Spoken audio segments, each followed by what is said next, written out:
au Polysécure, épisode spécial. C'est vraiment spécial parce que ça fait vraiment longtemps que j'ai pas passé cette personne sur le podcast parce qu'elle a comme disparu. Hein, Nicolas? Je suis de retour. Comment vas-tu?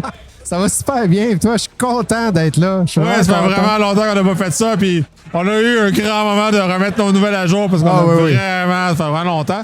Et d'ailleurs, pourquoi ça fait longtemps? D'ailleurs, tout l'intérêt du sujet. Tous les podcasts qu'on a fait ensemble avant, je travaillais chez Google et là, je parle au passé parce que je ne travaille plus chez Google. J'ai changé. Il est arrivé quelque chose d'extraordinaire. Une offre que dans une carrière, tu ne peux pas refuser. Ça m'est arrivé cet été. Puis c'est pour ça qu'on n'a pas pu se parler parce que j'ai opéré un changement d'emploi.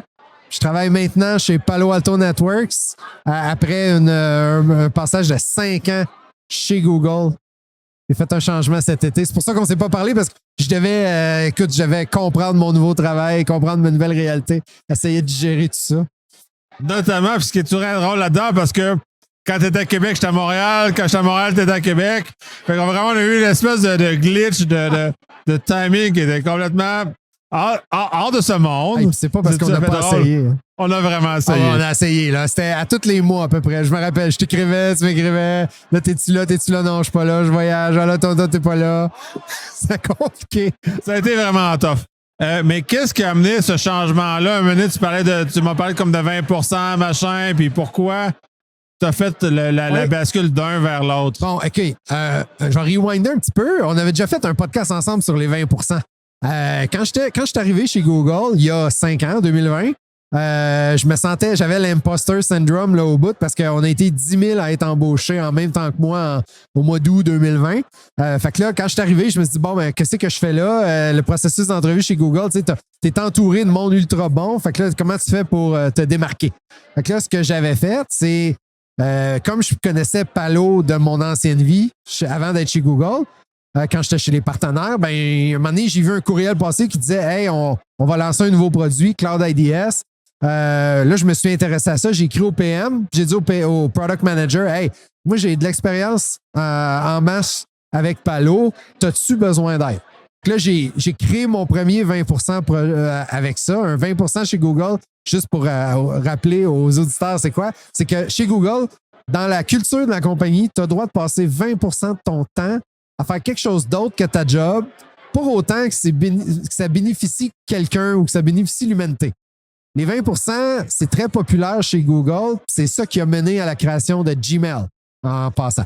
Donc, moi, j'ai décidé de me joindre un 20% chez Google avec l'équipe qui s'occupait de Cloud IDS. Plus tard, c'est devenu, mon 20% s'est transformé, a été plus aligné avec l'alliance Palo Alto et Google parce que encore aujourd'hui, Palo Alto est un des plus gros partenaires commerciaux de Google. Puis on a des produits ensemble. Fait, pendant 4 ans, j'ai fait mon 20% avec l'équipe de Google. Avec l'équipe de Google Palo. Et ce qui a amené justement au fait que, comme tu as touché à Palo pendant 4 ans, une certaine visibilité qui t'a amené un peu ailleurs. Écoute, c'était le fun, là, parce que là, tu t'en rappelles, on s'est vu à Google Next une couple de fois. On avait enregistré un podcast à Google Next. C'était vraiment sharp. Plus qu'un, d'ailleurs. C'était fun. Tu t'en rappelles pas, là, je suis comme un peu... Oh là là, oui, c'était vraiment sharp. Là, je présentais à Google Next avec Palo sur des produits qu'on lançait conjointement ensemble. Fait que bref, ça a été ça, mon 20% pendant 4 ans. À un moment donné, j'avais fait le tour du sujet sur ceci. J'avais essayé d'avoir un poste dédié à ça à l'intérieur de Google. Ça n'avait pas marché. Puis, j'ai décidé de switcher pour Google Cloud Security à la place. Donc, l'acronyme GCS. Donc, c'est tout ce qui est Chronicle, Mandiant, Chronicle SecOps, le nouveau nom, Chrome Enterprise. Donc, j'ai fait les derniers 6 mois de ma vie chez Google à l'intérieur de GCS, de l'équipe de Google Cloud Security. Un jour, je reçois un texto de la personne qui gère l'alliance Google et Palo qui me dit « Hey Nick, on a une ouverture, on aurait besoin de quelqu'un qui prenne en charge tout l'enablement technique pour les cloud providers chez Palo Alto. Ton nom il est ressorti. Ça te tente-tu de convertir ton ancien 20% en 100% chez Palo? » c'est ça qui s'est passé. L'opportunité est incroyable pour faire ça. Puis la raison, c'est après 6 mois chez Google Cloud Security. Tu sais, Google Cloud Security, les produits sont vraiment bons. Ils ont un très bon SIM source et la technologie est très bonne. Mais à toutes les fois que je travaillais, à chaque semaine, j'avais tout le temps l'AI dans la tête. Puis au niveau de la sécurité de l'AI, il y a des choses qui manquent dans le stack de Google. Puis pas par rapport aux produits de Google. Il n'y a aucun enjeu là-dessus. C'est plus globalement. Je t'en ai parlé un peu avant qu'on commence le podcast. Il y a des angles morts qui ne sont pas couverts. Puis quand l'offre de Palo Alto est arrivée, je me suis dit, hey, ça serait bon parce que je pourrais continuer de travailler avec Google. Google, c'est une compagnie que j'adore. Ils ont des bons produits. J'aime beaucoup ça. Il y a de la croissance avec les AI en ce moment. Mais là, je pourrais continuer de faire ça et être ultra complémentaire avec l'offre de Palo pour toute la partie des AI que Google ne couvre pas. J'ai comme un blanc parce que c'est comme. J'étais comme ébloui par tout ça. Effectivement, ça l'amène cette transition-là. C'est des points de vue technologiques, puis tu l'as bien mentionné. C'est pas parce que les produits Google sont pas bons, mais il n'empêche que les pure players, puis ça, moi, je suis très favorable aux pure players, que Palo est un pure player dans cet univers-là, a toujours un edge par rapport à un généraliste comme Google peut être, même si dans certaines phases, ils sont très bons globalement, mais la spécialité n'est pas tout à fait là. Donc, c'est peut-être là, justement, tu viens rejoindre ta passion qui est un peu plus, justement, le 100%. Là. Parce qu'avant d'être dans le GCS, moi, j'étais un généraliste, j'étais un Customer Engineer généraliste. Donc, de 2020 à début 2025, ce que je faisais, c'était ce que les clients voulaient faire, me demandaient de faire. C'était beaucoup de l'AI. Donc, j'ai appris énormément. À toutes les fois que je regardais ça, je me disais, wow, c'est incroyable ce qui s'en vient en sécurité de l'AI. J'ai fait une couple de présentations. J'ai parlé à Secure d'ailleurs là-dessus. C'est un sujet qui me passionne vraiment. Mais il y a la réalité, c'est que les clients, là, les personnes qui utilisent la technologie, ben, ils ne sont pas toujours juste sur Google. Ils ont des workloads on-premise. Ils ont des problèmes. Pas des problèmes, ils ont des limites où est-ce qu'ils doivent utiliser la technologie sur AWS, sur Azure, dans plusieurs sortes d'environnements. C'est pas vrai qu'ils vont toujours être dans un cloud provider. Puis moi, quand je parlais à des clients puis qu'ils me racontaient ces choses-là, je me disais, hey, ça serait hot comment on pourrait compléter l'offre de Google avec d'autres choses. C'est exactement ça qui est l'alliance entre Google et Palo. Fait que quand on m'a proposé, hey Nick, ça tente-tu d'y aller? Ben oui, c'est sûr. Puis en plus de ça, dans mon nouveau rôle chez Palo, en gros, là, mon rôle chez Palo, ce que je fais, c'est je m'organise pour faire tout l'enablement technique, c'est-à-dire enabler les gens. Donc, je ne suis plus dans les ventes. C'est terminé cette partie-là dans ma vie. Donc, je n'ai plus de quota. Merci, alléluia. Donc, j'ai plus cette pression-là. Puis ma job, c'est vraiment de m'assurer que les gens comprennent. Donc, je remets mon chapeau de professeur. Tu sais, je t'avais déjà dit que j'enseignais un peu à McGill le soir. Ben là, c'est comme faire ça, mais par rapport à la technologie de Palo avec les cloud providers. Parce que dans mon nouveau rôle chez Palo, je m'occupe des 4 cloud providers. Google est le principal parce que c'est un des principaux partenaires. Donc, on est de loin, l'alliance entre Palo et Google est très forte. Tous les produits de Palo Alto roulent sur Google en ce moment. C'est tout public. Il y a eu des annonces là-dessus. Mais malgré ça, il y a quand même beaucoup de traction avec AWS, beaucoup de traction avec Azure et beaucoup de traction avec OCI, avec Oracle. Donc, mon rôle, c'est de m'assurer que les gens comprennent c'est quoi la technologie, comprennent comment l'adopter. Je participe à des conférences, je participe à des formations. Donc, je suis en charge de monter des architectures de référence, monter des démos, des tests, donc faire des webinars, aller parler dans des conférences. Donc, c'est plein d'affaires que j'aime faire, que j'adorais faire pendant mon 20%. Et là, tu peux comprendre que quand Mouniche, mon boss, m'a appelé pour me dire... C'est 100%, ça devient, c'est comme tu mentionnais, c'est 100%, c'est rendu 100% de ton travail. Et j'y dois imaginer que le retrait de la pression de la vente doit être un relief, là, un allègement assez énorme, parce que là, tu es capable de te concentrer sur du contenu. Oui. Mais pour la valeur du contenu et non pour arriver avec un objectif de vente, même si la valeur du contenu que tu fais et pourrait quand même aider les ventes, mais pour au moins que les gens comprennent la valeur réelle des produits que vous avez qui ont une très grande importance. Si Google a décidé de faire une alliance avec Palo Alto, il y a une raison réelle qui sert à ça, pas parce que c'est beau, mais parce qu'il y a une valeur technique à ça. Là. Ah oui, c'est clair. En ce moment, la majorité des produits de Palo Alto roulent sur Google. Donc, il y a même des produits OEM. Donc, on pourrait appeler ça du white label. Je ne sais pas, c'est quoi le terme français pour OEM? Je ne sais pas plus. Okay, celle-là, j'ai jamais. Il va falloir chercher ça. S'il y a des auditeurs qui peuvent nous le dire. Il y a des produits OEM de Palo chez Google. Donc, quand tu utilises Cloud IDS, quand tu utilises Cloud NGF Enterprise, NGFW Enterprise, ben, dans les faits, c'est des machines de Palo en dessous. Puis, il y a constamment de la R&D qui est faite entre les deux compagnies. Donc, l'alliance est très, très forte. Puis là, maintenant, moi, ma job, c'est de m'assurer que les équipes chez Palo et les équipes de Google, ben, ils comprennent c'est quoi cette valeur-là conjointe entre les deux produits. Il y a des produits dans l'offre qu'il y a littéralement des features qui ont été déployés de part et d'autre pour ajouter de la valeur. On pense, mettons, à l'offre de SASE pour l'accès. Tous ceux qui utilisent Prisma Access aujourd'hui, qui est notre outil de SASE, ben, peut-être qu'ils ne savent pas, mais ils traversent Google, ils traversent l'infrastructure de Google à toutes les fois qu'ils se connectent en VPN, même si le workload, même si leurs data centers sont on-premise, même si leurs data centers sont sur AWS, ben, le gateway VPN se termine sur le réseau de Google. Si jamais la cible qui essaie d'atteindre est sur Google, on est capable de pairer le réseau Prisma Access nativement avec Google pour accéder directement le workload. On fait ça avec NCC, Network Connectivity Center. C'est un feature à l'intérieur de Google Cloud qui permet de pairer un VPC avec une instance Prisma Access. Donc, il y a des choses comme ça que mon équipe, maintenant, on est responsable de faire ça. T'sais, mon équipe a fait essentiellement 4 choses. On fait de l'intégration de produits, c'est-à-dire on s'arrange pour que des choses comme ce que je viens d'expliquer fonctionnent.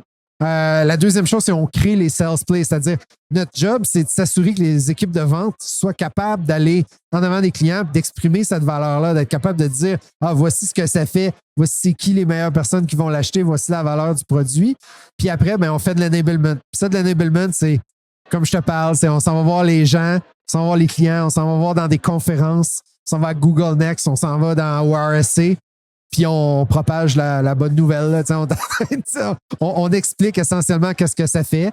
Puis on s'assure que les gens aient tous les outils pour pouvoir le faire, puis pouvoir l'allumer. Puis à la fin, mais aussi, ben, on supporte les équipes de vente, veut pas. Fait que j'ai quand même une petite partie de moi, je te dis, qui reste un petit vendeur dans la lampe. Mais c'est pour ça que ça me manque pas tant. Parce que je le fais au quotidien, mais c'est vrai que j'ai plus de quota. Ça la différence. Ah, ça change tout. Puis c'est intéressant parce que c'est toi qui m'as fait connaître les Google Next, notamment des conférences techniques. Et je ne connaissais pas cet angle-là notamment des grands cloudeurs. Mais d'arriver dans ces environnements-là où on ne se pas servir des pitchs de vente, mais on se servir de la théorie par rapport à ça. Et au-delà du fait que tout ce que les sessions que j'ai assistées étaient très colorées Google en l'occurrence. Le degré de connaissance que je suis allé chercher là est impressionnant et ça me sert encore de maintenant d'avoir vu ces technologies-là en application. Donc, c'est un peu dans le même univers dans lequel tu regardes de cette capacité technique de voir les choses et les capacités capables d'aller chercher la pleine puissance de ces outils-là. Là. Clairement. Écoute, ces conférences-là, ça, c'est vrai pour tout le monde. C'est pas juste vrai pour Google. Là. C'est vrai pour celle d'Azure, puis c'est vrai pour celle d'AWS aussi. Quand on se donne la peine d'aller dans les sessions techniques avancées, puis pas juste rester sur le keynote ou aller sur l'expo floor. Mes oreilles ont saigné, là. Il y en a assez tough. Il y en a, là, si tu as le malheur de regarder ton téléphone. J'ai fait une fois. Je pense que c'est le niveau 3, les 300, je pense, chez Google. C'est genre, j'ai reçu un message, j'ai quitté la présentation, je descends. Là, on était comme rendu complètement dans un autre univers. Je fais comme, ah, shit, man, je suis comme. Ah ouais, j'ai tout perdu, là. C'est tough. Puis il y en a du bon contenu. Là. Tu sais, ce qui est le fun de ces conférences-là, c'est ben, tu as des PM, des produits, tu as du thought leadership à côté. Tu vois vraiment la direction que la technologie prend. Tu es capable d'aller parler avec ce monde-là. Fait que tu sais, moi, partie de mon nouveau rôle chez Palo Alto, ben, c'est exactement d'organiser ces affaires-là. Fait que tu sais, comme en ce moment, Google Next, c'est dans quelques mois, ben, on est déjà en train de planifier, ben, c'est qui va parler, c'est qui. Il a fallu publier la liste des speakers, tu sais. Fait qu'on est en train vraiment d'organiser un menu pour s'assurer qu'on ait ce niveau-là, puis que les gens qui assistent à ces conférences-là, ils sortent de là avec plein d'idées dans la tête, puis qu'ils aient appris quelque chose. Tu sais, le but, oui, tout le monde veut vendre. C'est une organisation de vente, veut pas, il y en a. Là. Puis ça coûte très cher à des organisations comme la mienne d'être présent là.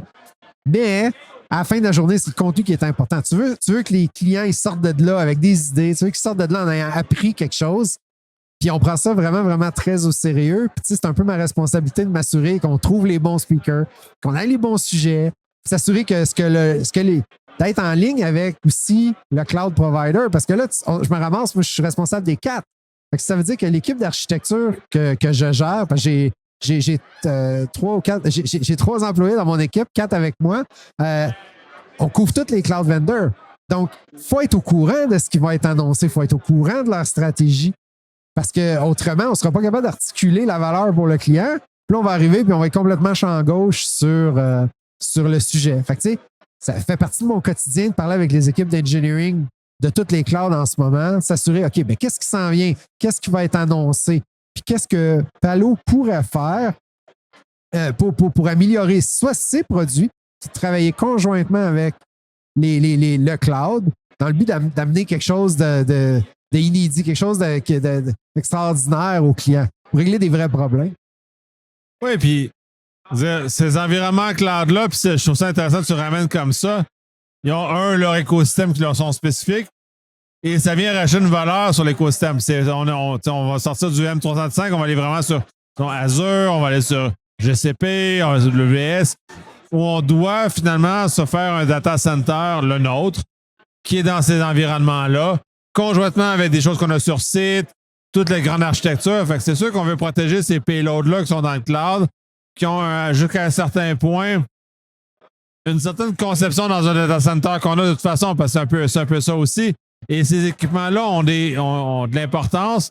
Et comme tout est du logiciel maintenant, parce qu'on est vraiment Software Defined Network, on est vraiment de Software Defined Data Center, tous ces éléments-là doivent se matérialiser avec la compatibilité avec ces 4 grands joueurs-là qui ont leur particularité, tout ça, puis de jouer là-dedans, c'est fou, là. C'est un terrain de jeu qui est beaucoup plus grand que ce que tu avais avant. Là. Ah, c'est clair. Puis, tu sais, en plus, là, avant, j'étais très, très Google. Je suis encore Google. C'est mon principal, tu sais. Oui, j'ai des personnes dans mon équipe qui m'aident avec les autres cloud providers, mais, tu sais, pour Google, c'est quand même moi qui dois porter le flambeau. Mais ça me permet de voir aussi qu'est-ce qu'on fait avec les autres. Tu sais, ça me permet de voir, mettons, pour les AI. Puis, tu sais, les AI, j'en parle beaucoup. Je vais te donner un exemple. Récemment, on a annoncé avec Microsoft, là, on sort un peu de la track Google, mais on a annoncé que Copilot permettait d'insérer AIRS, Prisma AIRS, not AI Runtime Security, notre AI Firewall, si on peut l'appeler comme ça, à même Copilot. Mais ça, c'est quelque chose qui ne se fait pas dans les autres cloud providers. Il y a uniquement Copilot qui permet, pour le moment, d'intégrer Prisma AIRS pour pouvoir faire de la protection contre le détection de DLP, protection contre le prompt injection, c'est des affaires que les autres font pas pour le moment. Fait que c'est notre équipe qui s'arrange pour coordonner toutes ces choses-là. Puis là, une fois que c'est fait, parce que, tu sais, nous, on a un rôle d'influence sur les équipes produits. Donc, on est capable de dire, ben, voici la direction d'un cloud provider, voici ce que des clients demandent, puis voici le marché qui pourrait être bénéfique pour la compagnie. Puis par la suite, ben, on s'arrange pour travailler avec les équipes produits pour qu'ils le fassent. Mais c'est pas mon équipe qui le fait. Nous, on est plus des enablers. Là. On s'assure de mettre les... Ça fait la transition entre les deux, entre l'univers. Puis c'est intéressant que tu ramènes le AI parce que vous avez d'excellents produits. Oui. Les grands clouders ont d'excellentes offres de ce côté-là, mais ils ont des offres AI, ils n'ont pas des offres qui vont venir protéger le DLP, la fuite d'information, le prompt injection, tout ce qui vit là-dedans, que on s'énerve beaucoup dans les médias. Oui. Ben, ce monde-là sont un peu moins forts dans cet univers-là et ont effectivement besoin d'un support et d'ajout de différents créneaux pour limiter les problèmes dans lesquels on s'en va. Là. Puis, tu sais, le principal enjeu au niveau de l'AI, c'est vraiment d'avoir une consistance dans tes résultats. Tu sais, je te dirais que tu regardes n'importe quelle preuve de concept au niveau de l'AI qui arrive aujourd'hui, c'est tout le temps ça l'enjeu numéro un. C'est est-ce qu'on a des résultats constants à chaque fois qu'on fait ce type de demande-là? Parce qu'à un moment donné, c'est une question de confiance. C'est pas très déterministique, l'AI. Tu sais, un formulaire web, tu remplis le champ nom, prénom, adresse, tu fais save, ça va tout le temps le sauver à la bonne place de la bonne façon. L'AI, quand tu commences à dire ça, il faut que tu déduises, puis que tu raisonnes, puis que, tu sais, il y a tout le temps des risques que ça ne marche pas. Mais ça, c'est tout le temps l'enjeu numéro un. Mais c'est quoi l'enjeu numéro deux? C'est la sécurité. Fait qu'une fois qu'on a réglé, là, puis c'est un problème qui se règle. On a juste besoin de trouver les bons modèles, les bons prompts, la bonne façon de segmenter l'application. Mais une fois qu'on a réglé ça, le deuxième plus gros enjeu, c'est la sécurité. Donc, tu sais, l'opportunité pour moi, maintenant, dans mon nouveau rôle, c'est de travailler main dans la main avec les 4 cloud providers, avec Palo qui est leader dans ce segment-là. Écoute, c'est extraordinaire comme opportunité. Là. C'est vraiment très enrichissant. Oui, c'est intéressant parce que ça permet ces grands clouders-là de se concentrer sur le développement du AI, qui dans le fond, qui essaie de devenir leur core business. Et Palo vient se joindre à ça et en déchargeant le volet sécurité d'eux autres, fait qu'ils peuvent concentrer sur les modèles frontières et vous autres arrivez à côté, on va vous protéger vos modèles frontières avec notre technologie qui était un peu indépendante de vos modèles frontières, mais quand même rajoute ce que vous avez moins de temps à consacrer. Là. Ah, clairement. Tu sais, ça va loin, hein? En ce moment, tu sais, avec la situation géopolitique, appelons-la comme ça, il y a un gros intérêt. Tu sais, il arrive deux choses en même temps. Il y a un intérêt énorme pour les AI, toutes les compagnies veulent y aller. Puis le contexte sociopolitique ou géopolitique, je sais pas trop. Je suis pas. Comment c'est quoi le métier qui est whatever. Whatever. Tu sais, j'ai pas d'expertise là-dedans. Ce que j'ai de l'expertise, c'est de dire, OK, les clients, ils veulent avoir un cloud souverain-ish ou ils veulent avoir une meilleure indépendance face à tout ce qui pourrait peut-être, possiblement ou pas arriver. Donc, et garder le contrôle sur leurs données et les AI en même temps. Donc, c'est super intéressant ce que Palo est capable de faire aujourd'hui avec ça, parce que oui, on est capable de le faire on-premise, on est capable de le faire dans les clouds, mais là, de plus en plus, les clouds souverains prennent l'avant-scène. Ça, on va pouvoir en parler dans un autre podcast. J'ai hâte de discuter là-dessus, parce que je pense que tu es vraiment plus ferré que moi sur le sujet. Mais l'opportunité est là. Absolument, puis c'est bien que tu le fasses comme ça, parce que c'est un beau closure sur ce volet-là, sur lequel justement ta transition vers Palo, tout le plaisir de jouer dans cet univers-là et de rebondir sur notre prochain sujet qui va être essentiellement la souveraineté numérique, qui va être sublime. Je suis très content, Nicolas, d'être revenu avec toi pour faire des podcasts. Ça me manquait, j'adore ça. Ouais, c'est un moment super trippant, puis bon, on se dit à la prochaine. Alright, à la prochaine.